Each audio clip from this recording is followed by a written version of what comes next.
사랑하는 성도 여러분, 레위기에는 구약시대 이스라엘 백성들이 하나님께 드리는 제사에 대한 규칙이 기록되어 있는데, 이들 제사법의 말씀들은 오늘날의 우리에게도 중요한 의미가 있다고 했지요. 우리가 어떻게 신앙생활을 해야 살아계신 하나님을 만나고 체험할 수 있는지, 곧 어떻게 주일을 성수하고 예배를 드리며 예물을 어떻게 드려야 하는지, 이런 영적인 의미가 레위기에 다 기록되어 있는 것입니다. 사람 편에서 내가 하나님을 믿는다 하면서 내 뜻대로 신앙생활하는 것이 아니라 하나님께서 원하시는 방법대로 예배하고 하나님 뜻대로 신앙생활하면서 하나님을 섬길 때 하나님께서도 그래, 내가 나를 참으로 믿는구나, 나를 사랑하는구나 인정하실 수 있습니다. 그래야 우리에게 구원의 축복을 주시고 영원히 잘되며 범사에 잘되고 강건한 은혜의 길로 신속하게 인도해 주시는 것이지요.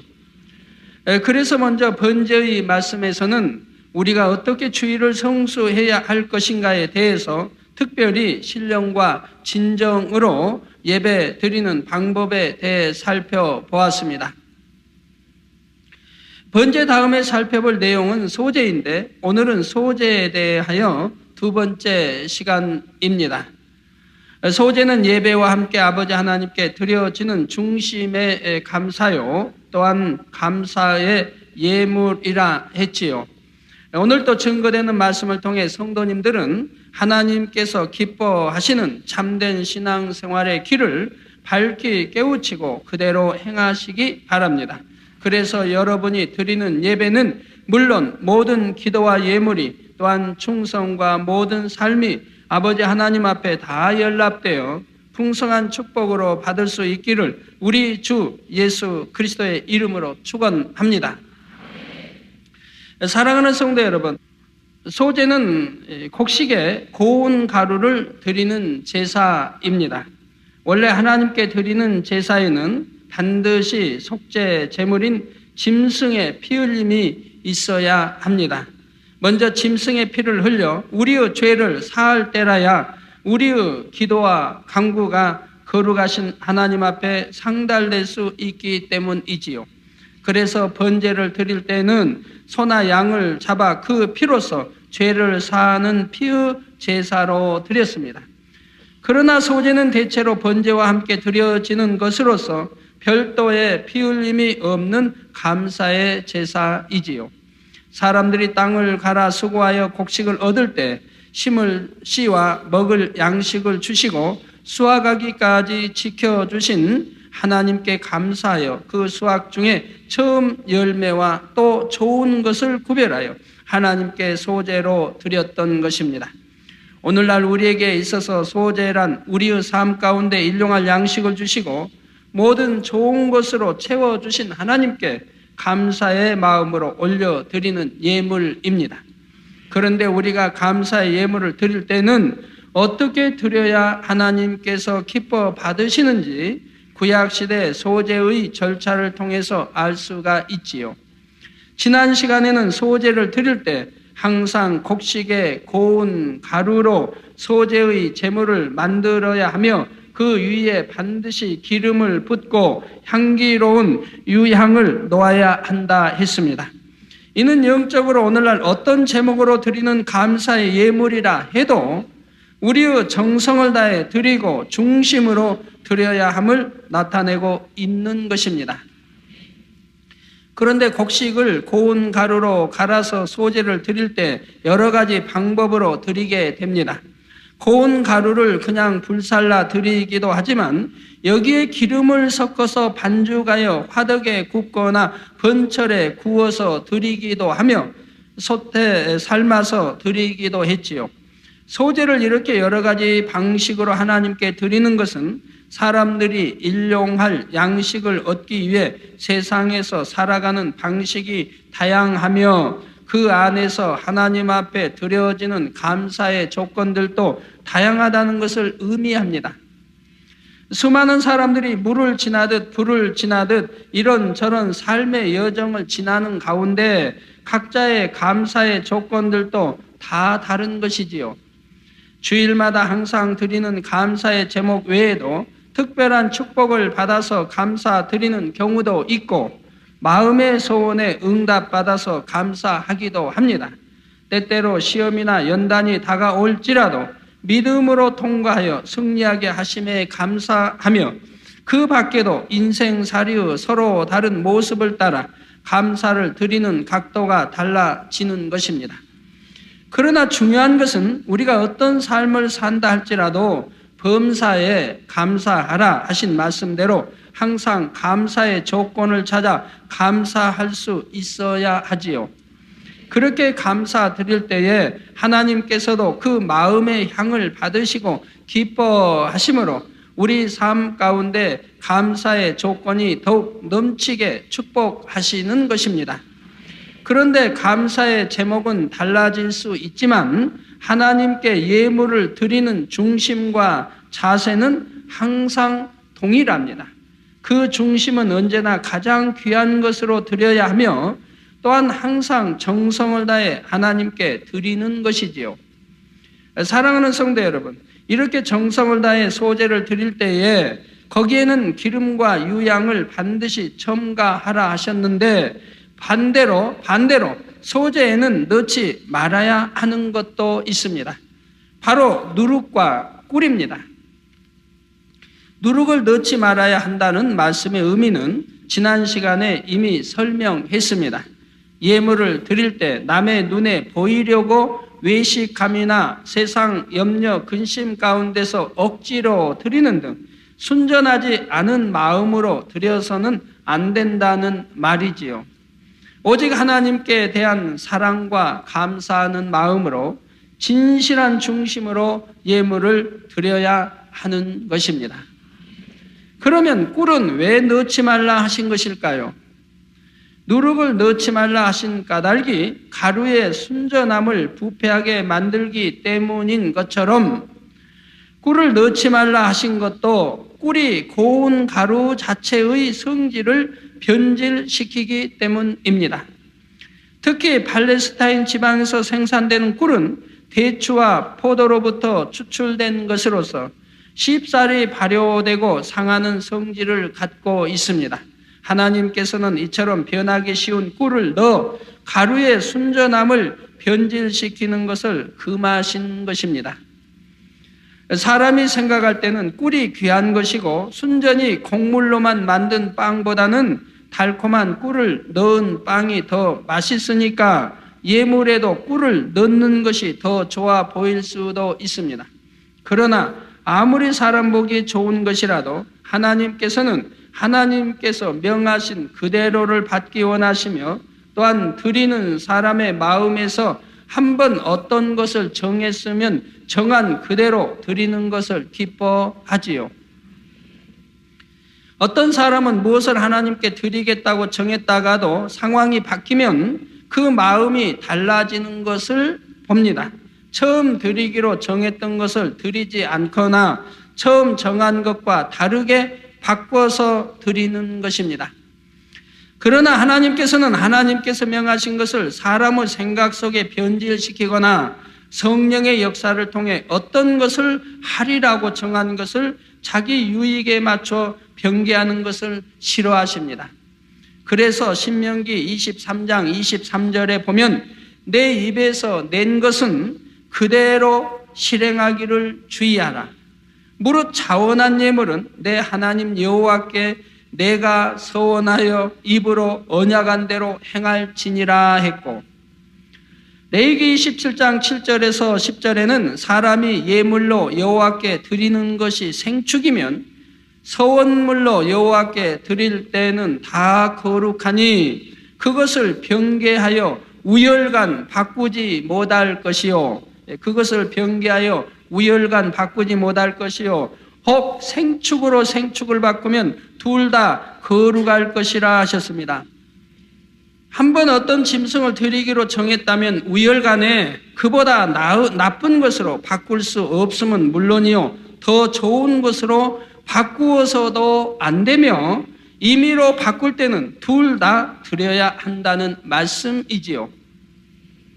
예를 들어 쉽게 한번 바꿔 말씀드릴게요. 제가 하나님께 예물을 드릴 때는 저는 이제 초신자 때부터 이렇게 해왔어요. 꼭 이제 어디 새 돈이 들어오면은 그걸 모읍니다. 왜? 아버지께 드리기 위해서. 좀 새 돈이나 싶으면 그걸 따로 모아둬요. 어떤 경우에도 그 모아둔 건 쓰지 않아요. 아버지께 드리겠다고 드리기 위해서 모았으니까 쓰진 않아요. 그래가지고 이제 거기에다가 드릴 때 이제 봉투에다가 미리미리 넣지요. 그래서 감사예물, 건축예물, 뭐 여하튼 대예배예물, 금요철야의 감사예물 또 다르고 또 이제 건축예물 이렇게 이제 한다 이 말이에요. 누가 혹시 뭐 저희 뭐 사택에 오실 기회가 있으면 아이고 당회장님은 그렇게 하신다고 하던데 한번 보여주세요 하신다면 보여드릴 수도 있어요. 저는 한 달, 두 달 예물, 두 달 드릴 예물을 미리 다 해서 정리를 해놔요. 첫째 주 이거 대예배 거, 저녁 금요철야 감사 또 건축예물 이렇게 뽑아놔요. 뭐 변개함이 없어요. 뭐 다른 감사는 있으면 그건 또 다른 걸로 감사드리고 지금 드리려고 이미 마음먹은 거는 그건 1년 동안에 한 번도 변개함이 없어요. 주님 오실 때까지 변개함이 없이 이제 물론 높아망 액수는 해년마다 더 높아가지만 그러면 이제 새 돈을 뽑아놓은 걸로 거기다 이제 봉투에 담아요. 봉투에 담아서 이제 교회에서 나온 봉투에 담아서 이름을 이제 기록해서 액수 기록해서 딱 해놨어요. 그럼 만약에 그렇게 해놨는데 다음에 더 새 돈이 왔다고 해봐요.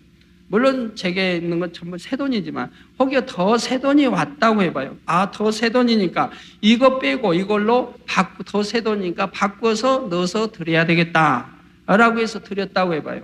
즉 그 말이라 이 말입니다. 그래도 하나님은 기뻐하지 않으신다 이 말이에요. 처음에 드리려고 마음 먹었던 그거를 변개하지 말라는 거예요. 변개. 만약에 변개했다, 더 좋은 것이 와서 변개를 했다면 이것도 또 안 좋은 것도 다 드리라 이 말입니다. 다 드리라. 임의로 바꿀 때는 둘 다 드려야 한다는 말씀이지요. 그러면 여러분, 아이고 그러면 너무 손해 가지 않습니까? 나는 더 좋은 마음에서 드리려고 했는데 더 좋은 걸로 이것도 드리고 이것도 드리면 나 너무 손해 가지 않습니까? 손해 간다고 마음 먹으면 드릴 필요가 없어요.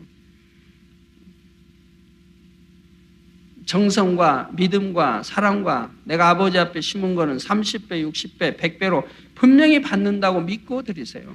분명히 주십니다. 누르고 흔들어 넘치게 주세요. 분명히 주시는 건데 내가 그렇게 믿지 못하면 또 내게 나오는 이런 이제 제사법에 맞게 아버지 뜻에 맞게 여러분이 드려지지 못하기 때문에 못 받는 것이지 그대로만 실행하면 받지 못할 사람 한 사람도 없는 거예요. 그래서 임의로 바꿀 때는 둘 다 드려야 한다는 말씀이지요. 더구나 하나님께서 명하신 것이나 성령의 주관을 받아서 드리기로 작정한 것이라면 반드시 정한 그대로 변개함 없이 드려야 하는 것입니다. 성도 여러분, 하나님께서는 예물을 드릴 때뿐 아니라 우리가 범사에 다 정한 마음으로 하나님 앞에 드리기를 원하십니다. 하나님께서 변개함이 없으신 분이시기에 하나님께서는 우리도 변개하지 않기를 원하시는 것입니다. 내가 완전하니 너희도 완전하라. 내가 온전하니 너희도 온전하라. 우리 하나님 말씀하시고 계시죠. 사람의 마음에 변개함이나 간사함 같은 속성이 있으면 이로 인해 하나님 앞에 합당하지 않은 행함이 나옵니다. 예를 들어 사울 왕의 경우를 보면 그가 하나님의 명하신 것을 자기 보기에 좋은 대로 변질시켜 불순종을 낳았으므로 결국은 하나님께 버림받기까지 한 것을 볼 수가 있습니다. 하나님께서는 그를 아말렉 족속에게 보내시면서 반드시 아말렉의 왕과 그 모든 백성, 짐승들까지도 다 멸하게 하셨지요. 사울은 그 명을 받고 전쟁터에 갔는데 막상 하나님의 능력으로 전쟁에서 이기자 자기 마음대로 하나님의 명령을 변질시킵니다. 하나님께서 죽이라 하신 아말렉의 왕을 살려서 끌고 왔으며 짐승들 중에서도 좋은 짐승들은 살려서 끌고 왔습니다. 자, 왕을 죽이지 않고 포로로 잡아오는 것이 자신의 승리를 더 빛나게 할 것 같고 또 짐승의 좋은 것까지 다 진멸하기가 아까우니까 하나님께 예물로 드리겠다는 핑계로 살려둔 것입니다. 이에 하나님께서는 선지자를 통해 사울을 책망하셨는데 이때도 사울은 여전히 회개하지 않고 자신에 대한 변명만 늘어놓았습니다. 이로 인해 사울은 결국 하나님께 버림받고 말았지요. 그래서 이 변명이라고 하는 것은 자기 발견이 안 되는 겁니다. 자기가 아무리 잘못했어도 변명할 경우에 자기 잘못이 발견되지 못해 상대가 짚어줘도 변명할 때는 자기 잘못을 깨달을 수가 없는 거예요. 더군다나 하나님 앞에는 말할 것도 없는 것이죠. 제가 여러분 예를 들어서 파마 하셨네요 한다고 해봐요. 파마 하셨어요? 하고 묻는다고 해봐요. 그러면 네 하면 너무 쉽잖아요. 그렇게 안 나옵니다. 나 머리가 이렇게 길었는데요. 지금 누가 뭐라 하겠어요? 또 엉뚱한 말이 나와요. 그러면 또 물어요. 파마 하셨네요? 물어요. 그럼 또 그냥 딴 데서 설명이 막 나와요. 누가 파마해서 나쁘다고 했어요? 안 이쁘다고 그랬어요? 화장을 이렇게 하셨네요? 물론 했죠. 화장 다 했는데 화장 여자 당연히 하는 건데 제가 화장하셨네요 하면 이유가 있을 거 아니에요? 이유가 있어서 묻는 거지 헛소리 하는 건 않는다. 그러면 열심히 변명하죠. 네 하고 나면 그 다음에 제가 이유를 설명할 텐데 네가 안 나와요.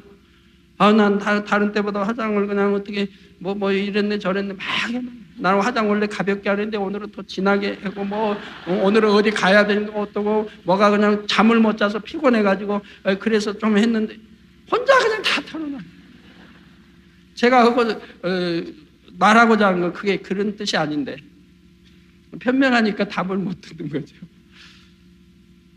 괜히 당연히 화장하는 거죠. 화장할 거 당연한 건데 괜히 화장했는데 묻겠어요. 거기엔 분명히 이유가 있을 텐데 그 이유를 알려면 네 하고 그리고 기다리시면 답을 들을 텐데 동문서답하시다가 못 듣고 말죠. 사울이 하나님의 명을 거역했을지라도 책망받을 때 즉시 회개하여 돌이켰다면 하나님의 긍휼을 입을 수 있었을 것입니다. 그러나 사울은 책망을 받고도 돌이키지 않았을 뿐 아니라 그 후로도 거듭거듭 자신의 생각을 따라 하나님의 뜻과는 반대로 행해 나갔고 마침내는 완전히 버림받게 이른 것이지요. 성도 여러분, 우리가 하나님 앞에 기쁨이 되기 위해서는 먼저는 우리 자신이 정한 마음으로 변화되어야 합니다. 사람의 생각에는 아무리 좋아 보인다 해도 하나님께서 하지 말라 하셨을 때는 하지 말아야 하며 또 시간에 따라 변질되는 것도 없어야 합니다.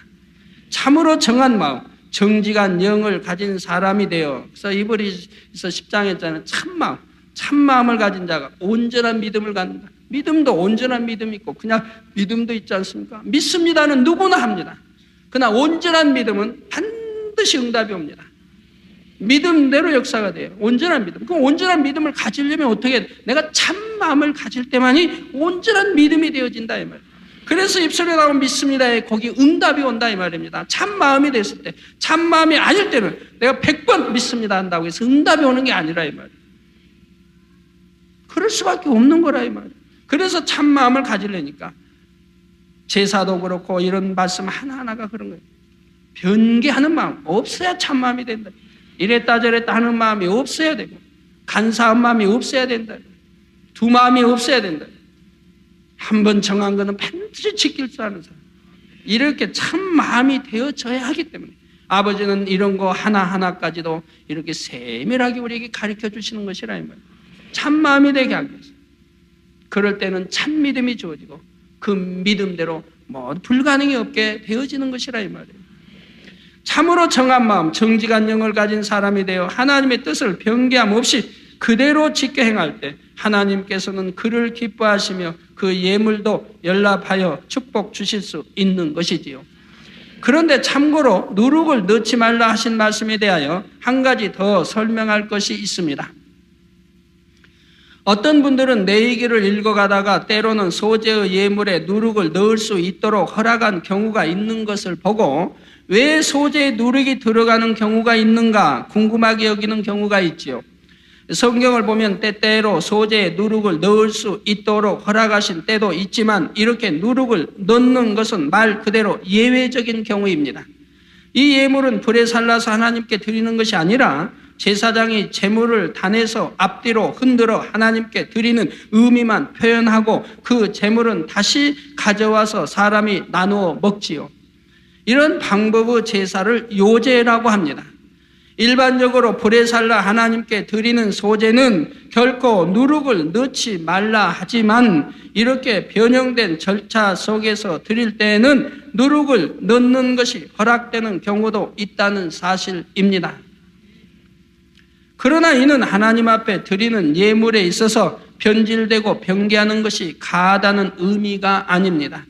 영적으로 아버지 앞에 드려야 한다고 필수적으로 규정된 것은 반드시 지켜야 하되 상황에 따라 약간의 변형이 있을 수 있도록 하나님께서 융통성을 두신다는 사실을 의미합니다. 어떤 거는 융통성이 있는 것이 있다 이 말이에요. 아버지가 그걸 인정하시는 것이 있다 이 말입니다. 어떤 것은 절대 융통성을 버려서 안 되는 것이 있고 어떤 것은 약간의 융통성을 두신 것이 있다 이 말입니다. 예를 들어 예배에 참석하는 문제를 생각해 보면 믿음 있는 일꾼들은 주일 예배 외에도 각종 공예배에 당연히 참석합니다. 그런데 믿음이 연약한 사람이 주일 예배를 드리고 나서 금요 철야나 수요 예배를 드리지 않는다 해서 이것을 죄라 하시지는 않지요. 필수적으로 지켜야 하는 것 외에는 믿음에 따라 융통성을 허락하시는 것입니다. 직장에서 늦게 퇴근하기 때문에 이런저런 융통성이 있다 이 말. 그러나 안식일은 나 직장에 다니니까 안식일 반쪽밖에 못 지켜. 이런 거는 융통성이 없다 이 말입니다. 이렇게 융통성이 있는 것도 있고 전혀 융통성이 있어서도 융통성을 부려도 안 되는 것이 있다 이 말입니다. 자, 그러나 어떤 경우에도 주일 예배는 반드시 드려야 하며 여기에는 예외를 둘 수가 없죠. 또 예배의 절차를 보아도 주일 예배 때는 정해진 격식에 따라 온전히 드리지만 구역 예배, 신방 예배 등을 드릴 때에는 그렇지 않습니다. 말씀과 기도와 찬양이 있는 예배의 기본적인 틀은 지키되 상황에 따라 융통성 있게 가감하는 절차가 있지요. 이것이 바로 때때로 누룩을 넣은 소재를 허락하신 영적인 의미입니다. 실생활 속에서 하나만 더 예를 들면 직장에서 상사가 우상을 섬김으로 우상에게 제사 지내는 자리에 하나님을 믿는 여러분도 있어야 할 경우가 있습니다. 왜? 공동체 직장에 이제 사장의 이제 명하에 이렇게 되어질 수가 있다 이 말입니다. 그런 자리에 동참하지 않으면 더 좋겠지만 이게 동참하지 않아도 될 수 있다면 동참하지 않아야 되겠죠. 동참하지 않으면 더 좋겠지만 피치 못하여 그 자리에 있었다 해서 하나님 앞에 부정하게 되는 것은 아닙니다. 그러나 그 자리에 있으면서 함께 우상 앞에 절을 해서는 결코 안 되지요. 이렇게 기본적으로 반드시 지켜야 할 것이 있지만 그 안에서 상황에 따라 또 믿음에 따라 융통성을 허락하시는 분야가 있다는 사실입니다. 이게 잘못 이해한다든가 아니면 잘못해가지고 그 융통성을 자기 유익에 맞춰서 사용해서는 안 된다 이 말이에요. 이런 융통성이 있다고 하니까 나는 할 수 없이 상사, 위에 회장이, 사장이 명한 것이고 나는 그 회사의 말단 직원인데 참여해서 참여했는데 남들이 우상 앞에 절하니까 그러면 나도 우상 앞에 절해도 되겠지. 이런 때는 나 이해해 주시겠지. 하지만 이해해 주신 게 아니라 바로 사망이라 이 말입니다. 사망입니다. 다니엘 세 친구가 왕이 명하니까 이해해 주시겠지 하고 절했나요? 불문벌에 사자굴에 들어갈지라도 하지 않았다 이 말이에요. 우상 앞에 절하는 것은 10계명에 금하는 것이고 오미 금하는 거라. 이런 것은 융통성이 부릴 수가 있는 것이 아니라 이 말이에요. 그러나 기본적으로 소재의 제물에는 누룩이 들어가서는 안 되는 것으로서 우리가 필수적으로 지켜야 하는 기본적인 규칙은 결코 어길 수 없다는 사실을 명심해야 할 것입니다. 사랑하는 성도 여러분, 계속해서 본문 12절을 보면 처음 익은 것으로는 그것을 여호와께 드릴지나 향기로운 냄새를 위하여는 단에 올리지 말지며 했습니다. 첫 열매, 곧 처음 거둔 소산을 하나님께 드리는 것은 이스라엘 백성들의 의무입니다. 그런데 첫 열매를 드릴 때 특이한 표현이 나오는데 바로 향기로운 냄새를 위하여는 단에 올리지 말라는 말씀입니다. 여러분 잘 들어주세요. 이제까지 하나님께 번제의 제물을 드릴 때나 소제의 예물을 드릴 때나 하나님께서 기뻐하시는 방법대로 드렸을 때는 항상 하나님 앞에 향기로운 냄새니라 했습니다. 하나님 앞에 드려지는 예물은 하나님께서 잡수시거나 가지시는 것이 아니라 그 예물의 향을 흠양하시는 것으로서 우리는 반드시 향기로운 예물을 드려야 하는 것이지요. 그런데 이때 첫 이삭을 드릴 때는 향기로운 냄새를 위하여는 단에 올리지 말라 하여 마치 이전과는 반대의 의미처럼 보이게 표현하고 계신 것일까요? 이 말씀은 하나님께 예물을 드리는 자세에 있어서 우리가 다시 한번 자신을 돌아볼 수 있도록 경각심을 일으키게 하는 말씀입니다. 여기서 향기로운 냄새를 위하여는 단에 올리지 말라 표현하신 것은 영적으로 하나님께서 기뻐 흠양하실 향기로운 냄새가 되게 하지 말라는 말씀이 아닙니다.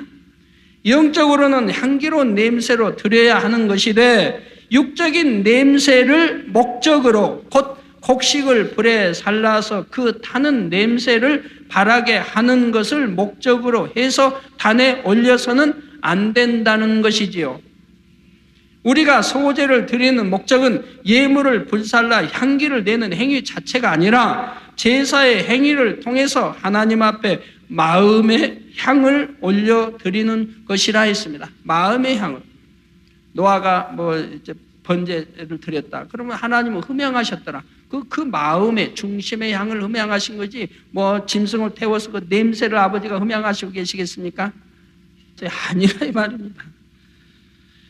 자, 그래서 마음의 향을 올려드리는 것이라 했습니다. 그런데 아무리 좋은 것을 많이 드린다 해도 하나님께서 기뻐하실 중심으로 드리지 않는다면 그 소제의 향은 사람 편에서 향기로운 냄새일 뿐 하나님께서 기뻐하시는 향기가 될 수는 없는 것입니다. 여러분이 이해하기 쉽도록 한 가지 비유를 들어보겠습니다. 여러분 중에 장성하여 직장에 다니게 되면 월급을 탈 때마다 그 중에 일부를 떼어 부모님께 드리는 분들이 있을 것입니다. 그 드리는 분들, 여러분 대부분 드리시겠죠. 근데 드릴 때 어떤 마음으로 드리십니까? 이때 자녀들이 똑같이 드린다 해도 드리는 중심과 마음의 향은 다 다릅니다. 또 10자녀가 있어 드린다 해도 그 10자녀의 마음의 중심 향은 다 다릅니다. 어떤 사람은 자신을 낳아주시고 사랑으로 양육하며 한 사람의 성인으로 길러주신 은혜를 생각함으로 중심에서 감사하며 드립니다. 좀 더 많이 드리지 못하는 것을 민망해하면서 감사의 편지와 함께 봉투에 정성껏 넣어서 드리거나 마음이 담긴 선물을 같이 드리기도 하지요. 이처럼 예물 안에 담긴 감사와 사랑 그리고 사람의 도리를 아는 자녀의 마음을 느낄 때에 그 예물은 부모님의 마음에 참으로 기쁨이 되는 것입니다. 그런데 어떤 자녀들은 부모님께 물질을 드릴 때 마치 월급에서 세금을 떼듯이 습관적으로 드립니다. 그러면서 자신은 이렇게 자녀된 도리를 다하고 있노라고 스스로를 당당하게 여기고 부모님께도 그 이상 해드리려고 마음을 쓰거나 어찌하면 더 공경하여 섬겨드릴까 하며 민망해하는 마음은 없는 것입니다. 그러나 부모님이 받기 원하시는 것은 내가 자녀의 도리를 다하노라면서 세금을 내듯이 의무적으로 드리는 용돈이 아닙니다. 자녀가 부모님께 진정으로 감사하고 사랑함으로 그런 마음의 표현이 물질로 나타났을 때 그 물질을 기뻐 받으시는 것이죠. 우리 부모님이 이런 마음으로 자녀들을 대했다고는 그 자녀들도 착하게 잘 성장했을 텐데 오늘날 부모님의 마음이 또 그게 아니에요. 자녀가 그냥 많이만 주면 좋았어요. 많이만. 어떤 마음으로 줬던 게 아니라 용돈만 많이 주면 그 자녀가 사랑스럽고 그런다고 하면 그 자녀의 교육 방법이 벌써 틀렸을 것이고 그 자녀가 부모님 앞에 드려도 그냥 나는 당연히 습관을 쫓아 그냥 띄워드리고 나는 드렸다 할 것이라 이 말. 정말 중심에 감사하고 사랑하고 내가 오늘이 있기까지 그 은혜를 한 번이 아니라 죽을 때까지 잊지 않고 해서 드리면서도 민망해하고 더 많이 드리고 싶은데 이런 마음을 드리는 이런 자녀의 효도, 이런 자녀의 마음, 이런 자녀의 마음 그 물질이 비록 적다 할지라도 부모님을 흡족하게 할 수 있고 부모님이 기쁨이 된다. 이렇게 부모님이 받으셔야 되는데 어떤 부모님은 그냥 큰 자녀는 또 부자니까 더 많이 용돈을 주고, 작은 자녀는 또 가난하니까 조금 주니까 나는 큰 자녀가 큰 아들이 더 좋다 그런다면 이거는 심히 그 부모님이 자녀의 교육을 잘못시킨 것이죠. 그리고 효도 받기는 틀렸고요, 중심의 효도는 받기는 틀렸다 이 말이에요.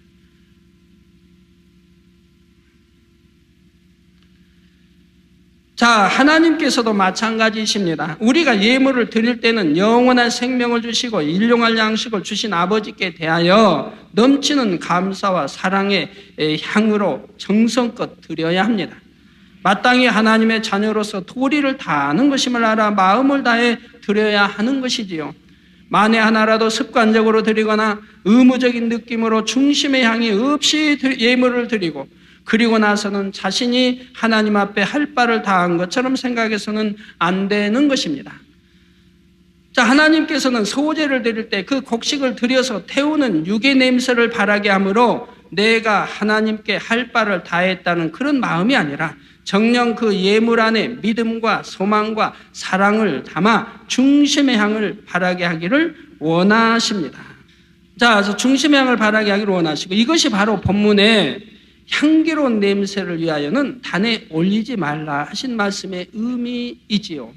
성도 여러분, 곡식의 이삭이 아무리 기름지고 탐스러워도 그 곡식 자체로는 향기로운 냄새가 될 수가 없습니다. 반드시 정성을 다해 준비하며 하나님께 대한 감사와 사랑, 믿음의 향을 담아 드려야 향기로운 예물이 될 수 있음을 기억하시기를 바랍니다. 성도 여러분, 다음으로 13절에 보면 내 모든 소재물에 소금을 치라. 내 하나님의 언약의 소금을 내 소재에 빼지 못할지니 내 모든 예물에 소금을 드릴지니라 했습니다. 내 모든 소재물에 소금을 치라 하셨는데, 그러면 여러분이 감사 예물을 봉투 안에 넣기 전에 그 위에 소금을 뿌려서 드려야 할까요? 그렇게 하시는 분은 아무도 없을 것입니다. 하나님께서 명하신 것이니 반드시 소금을 뿌리되 영적인 의미의 소금을 첨가하면 되는 것이지요. 그러면 우리의 소재에 소금을 넣는다는 것은 영적으로 무엇을 의미하는 것일까요? 여기에 대해서는 다음 시간에 설명하겠습니다. 결론을 말씀드립니다. 사랑하는 성도 여러분, 마가복음 12장 41절에서 44절에 보면 예수님께서 사람들이 연보하는 것을 지켜보신 장면이 나옵니다. 그 중에는 많은 연보를 드린 부자들도 있었지요. 그런데 예수님께서는 한 과부가 와서 2렙돈, 곧 빵 한 조각 살 정도의 헌금을 넣는 것을 보시고 제자들에게 말씀하십니다. 내가 진실로 너희에게 이르노니 이 가난한 과부는 연복궤에 넣는 모든 사람보다 많이 넣었도다. 저희는 다 그 풍족한 중에서 넣었거니와 이 과부는 그 구차한 중에서 자기 모든 소유 곧 생활비 전부를 넣었느니라 하셨지요. 바로 그 여인의 예물은 다른 어떤 사람보다도 중심에서 드려진 것이요, 감사와 사랑의 마음이 가득하여 자신이 굶을지라도 하나님께 더 드리기를 원하는 지극히 향기로운 예물이었던 것입니다. 그렇기 때문에 우리 주님이 친히 칭찬을 해 주시더라 이 말입니다. 사렙다 가부 드린 게 액수, 사렙다 가부나 또 2렙돈 다 액수이지만 예수님께서는 드려지는 액수가 아니라 중심을 보셨기에 그 여인의 향기로운 예물을 모든 사람 앞에 드러나게 칭찬하신 것입니다. 사랑하는 성도님들은 하나님 앞에 감사하실 때 항상 이처럼 향기로운 예물을 드리시기를 바랍니다. 그 아름다운 감사와 사랑의 향을 받으실 때에 우리 아버지 하나님께서는 심히 즐거워하심으로 내가 내게 무엇을 줄고 내게 구하라 하시며 날마다 여러분의 영혼과 삶의 터전을 기름진 축복으로 만족해 하실 것입니다. 이처럼 넘치게 부어주시는 하나님의 축복이 여러분의 삶의 풍성한 열매들로 맺혀지기를 주님의 이름으로 축원합니다.